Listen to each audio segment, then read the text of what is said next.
300 का स्टॉक 100 के नीचे क्या खरीदने का अच्छा मौका है या एक धोखा है। Hi, this is Dev and watching traders diary और आज हम बात करने वाले टीटीएमएल के स्टॉक के ऊपर। न्यू एज स्टॉक्स में गिरावट क्यों चल रही है, क्या करना चाहिए इस वक्त, चलिए दोस्तों समझ लेते हैं। तो दोस्तों टीटीएमएल का शेयर अब 100 रुपए के नीचे, एक साइकोलॉजिकल लेवल होता है उसके नीचे अब जाना स्टार्ट कर दिया है। यहाँ पर हम जो गिरावट देख रहे हैं वो लमसम स्टॉक में 70% के आसपास की गिरावट अब हो चुकी है। ऊपरी लेवल से देखें तो 65-70 के आसपास परसेंट की जो है वो गिरावट हो चुकी है। तो काफ़ी बड़ी गिरावट इस स्टॉक में हो चुकी है। हो सकता है कि और गिरावट हो, क्योंकि चार्ट पर यही दिखा रहा है। चार्ट लगभग ये कह रहा है कि यहाँ से 20 से 25 रुपए की और गिरावट हो सकती है। उसके बाद कुछ कहना काफ़ी ज़्यादा मुश्किल है।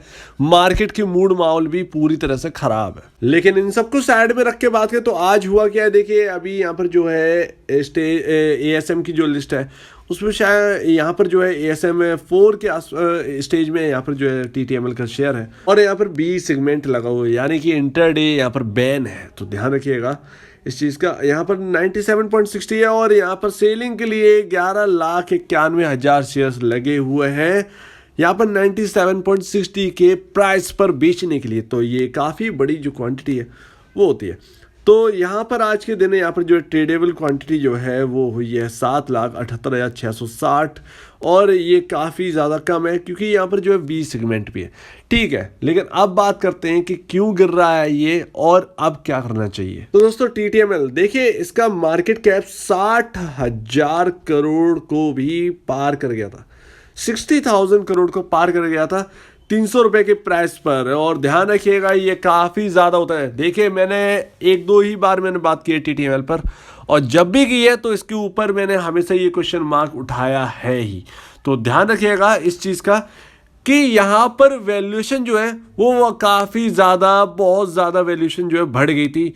रिटेल इन्वेस्टर को सिर्फ प्राइस दिख रहा था कि यहाँ पर 100 रुपये का प्राइस है और कोई ज़्यादा महंगा प्राइस नहीं होता। 100 रुपये यहाँ पर 100 शेयर खरीदने में आसानी से यहाँ पर जो खरीद जाते हैं, कोई 400-500 का प्राइस नहीं है कि यहाँ पर 50,000 रुपये लगे 100 शेयर खरीदने में। सिर्फ और सिर्फ मात्र 100 शेयर 10,000 रुपये, जब ये 100 रुपये या उससे नीचे का जो भी है प्राइस।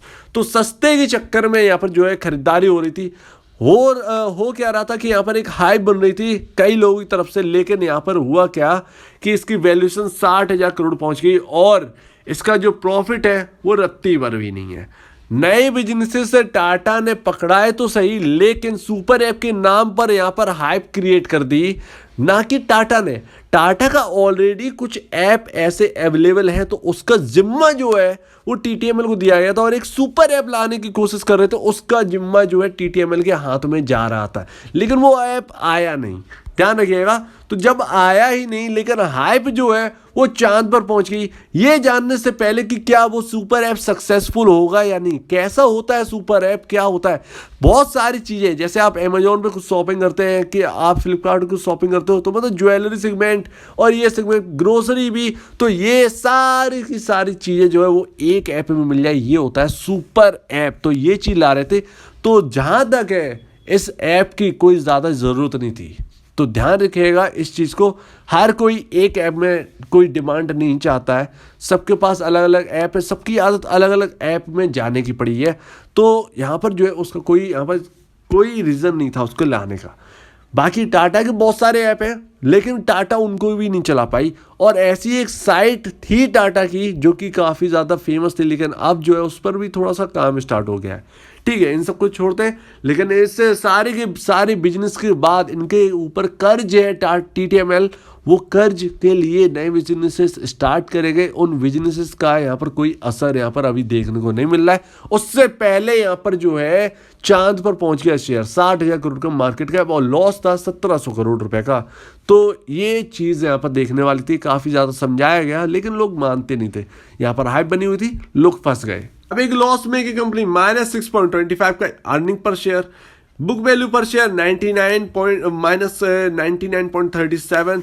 तो ध्यान रखिएगा एक लॉस मेकिंग कंपनी है, बिजनेस का अभी कुछ पता नहीं है, तो ऐसा था ये शेयर, इसीलिए अब दिख रही है भारी गिरावट, क्योंकि फंडामेंटली कभी मजबूत था ही नहीं।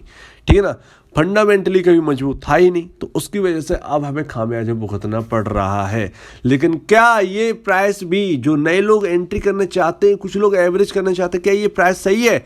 नहीं है, ये प्राइस भी सही नहीं है। ध्यान रखिएगा, ये कोई प्राइस नहीं है। जब तक इनका बिजनेस सामने ना आ जाए, जब तक वो बिजनेस से कुछ आने ना लगे, कुछ कमाई चीज़ ना होने लगे, कुछ सही से हमें रेवेन्यू दिखने ना लगे, तब तक यहाँ पर जो है इन्वेस्ट करना ठीक नहीं रहेगा। क्या हम TTML के लिए अपनी आंखों पर पट्टी बांध सकते हैं क्या? तो ऐसा बिल्कुल भी नहीं है। ये इसकी जगह है ना, वो टाटा एलेक्सी आपका बहुत बेहतरीन, क्योंकि उसके अंदर सेमीकंडक्टर का सेगमेंट है। तो अगर आप 10,000 यहाँ लगा रहे हैं तो 10,000 इससे बढ़िया है कि आप टाटा एलेक्सी में लगाएं। वो शेयर की चांदी भी हो सकती है और उसका मार्केट कैप तो बहुत छोटा है, जबकि वो एक उम्दा कंपनी है। फिर भी अभी आप अर्निंग ही देख लीजिए, 2020 दिसंबर का यहाँ पर जो है नेट सेल थी 278 करोड़, जो कि बढ़कर 2021 दिसंबर में यहाँ पर हो चुकी है, जो Q3 के रिजल्ट अभी आ गए थे। 284.22 करोड़ रुपीस की यहाँ पर नेट सेल करी है। और यहाँ पर प्रॉफिट की बात करें तो 2020 से दिसंबर में 297.95 करोड़ रुपीस का लॉस था, जो कि अब बढ़कर -302.30 करोड़ रुपीस का यहाँ पर जो है लॉस है। तो पिछले साल के क्वार्टर के मुकाबले इस साल के Q3 में ज़्यादा बढ़ोतरी हुई है लॉस में। तो ध्यान रखिएगा, ना तो नेट सेल में जंप है, ना ही नेट प्रॉफिट में कुछ यहाँ पर जो है कमी दिखाई दी है, यहाँ पर जो है लॉस की। तो इस चीज़ को आपको ध्यान रखना है। आपके सामने खुली किताब है, ये आपके सामने फंडामेंटल, आपके सामने यहाँ पर जो है पूरे फाइनेंशियल रिपोर्ट है। फिर भी अगर आप आंख बंद करके ऐसी चीज़ों पर निवेश करेंगे तो इसमें नुकसान होना ही है। तो इससे और कोई दूसरा ऑप्शन नहीं निकलता। मेरे हिसाब से Tata Elxsi is the best. यहाँ पर जो है TTML बिल्कुल भी ठीक नहीं है।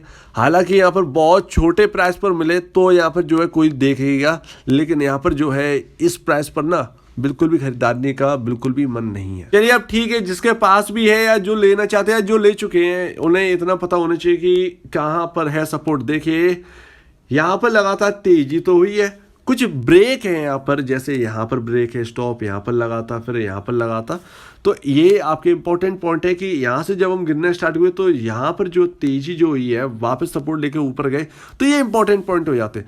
अब हम यहाँ पर जो नीचे जा रही है गाड़ी, ये गाड़ी रुके कहाँ? देखिए इंपॉर्टेंट लेवल था यहाँ पर जो है वो टूट चुका है। उससे नीचे हमें मतलब 128 के आसपास का ये लेवल होगा, जो कि हम तोड़ के नीचे आ चुके हैं, 97.60 पर है। दूसरा सपोर्ट आपका यहाँ पर जो है 63.90 पर है। ध्यान रखिएगा 63.90 पर है, और ये सपोर्ट ही है, इसके बीचों बीच में कोई दूसरा सपोर्ट नहीं है। तो इसका आपको खास ध्यान रखना है कि अगर ये नीचे गिरता है तो 63.90 पर ही सपोर्ट है, वहाँ जाकर इसकी गिरावट थम सकती है। तो ध्यान रखिएगा इस चीज़ पर कि स्टॉक जो है वो बीच में कोई सपोर्ट है नहीं। तो नई खरीदारी तो बिल्कुल भी खरीदारी करने का मत सोचिएगा, नई खरीदारी करने का। तो यहाँ पर बच के रहिए जितना हो सके। तो अगर आपको इस वीडियो में कोई भी प्रॉब्लम, कुछ पूछना है, कुछ बताना, कुछ कहना है, तो प्लीज़ कमेंट सेक्शन में कहिएगा। और आप दीजिए मुझे इजाज़त। वीडियो देखने के लिए बहुत बहुत धन्यवाद दोस्तों।